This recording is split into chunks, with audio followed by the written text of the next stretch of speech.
Hey guys, we're out on a major interstate now. This is no joke. We're heading toward downtown Detroit. Yeah, I'm a D boy representing Detroit. Very proud of that fact. So we're going, to Chicago, right? I want to talk about some major roads and expressways. So you, as a young driver, if you don't understand interstates and signs and guide signs, you will definitely be lost and you'll be panicking and nervous, right? So to my right, we have 75. Going north, that would take you toward Flint and Toledo. We're basically on 94, and you see Chicago up there in Flint. Detroit is to my left, and our brothers across the Detroit River. That is our brothers to the north, which are Canada, right? So I'm taking my time maintaining good speed control here. There's a lot going on. Big trucks. If you take 10 south, that's to take you toward downtown Detroit. We had these big semi trucks, and this is real life out here. You can tell by my voice.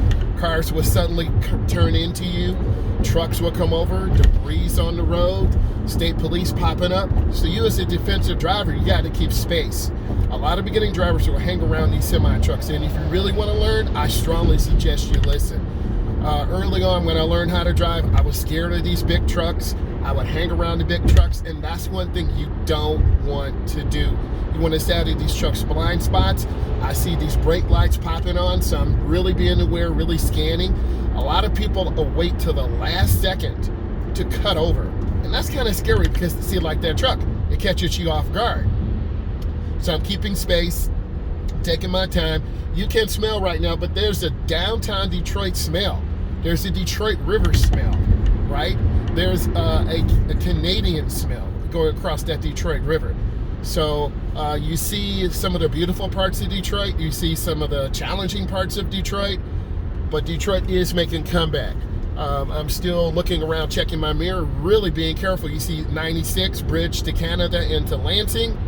That's awesome. So when you drive in these type of areas, you're going to see a lot. You'll have a lot of questions. You'll have a lot of memories. You'll have a lot of fears.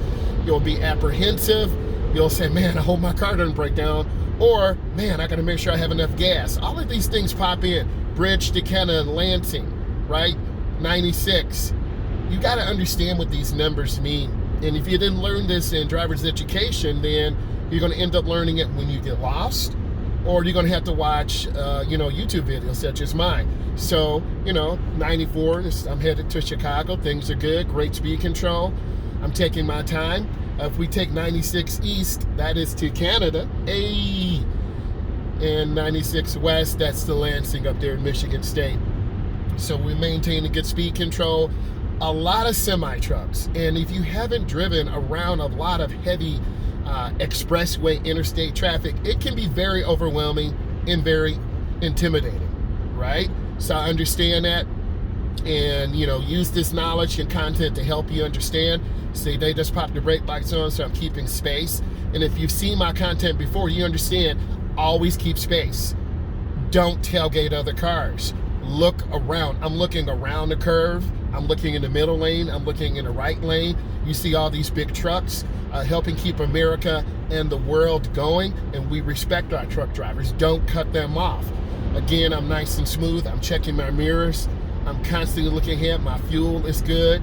I do have tire pressure indicators that tell me the pressure in the tire. They're about 36 pounds each, which is fine. If you have a tire that's a little low on pressure, that could definitely be a warning to you. So I'm nice and smooth in the curve. Always looking ahead around the curve. I see them popping on brake lights, so I'm just lifting my foot. Some cars have lane adapt and lane assist. I do not have that on. So I'm understanding, I'm looking ahead. Why is this car tapping the brakes? Are they on the phone? Are they distracted? You as a driver, you always have to analyze, right? I'm going 94 west. This means I'm going the correct position to Chicago or Chi-Town. I'm maintaining good speed. Speed control is smooth. I'm safe. Always looking around, making sure I'm properly centered. You always have to assess your situation. Don't assume, oh, I'm going to put the car on cruise control and just chill. You can't chill like that. You got to constantly be adapting, reacting, and be proactive when you're driving. Like this semi truck, they're in the left lane. They should be over to the middle lane. So they're kind of holding up the flow of the traffic. A little bit selfish of them, but I'm not going to argue.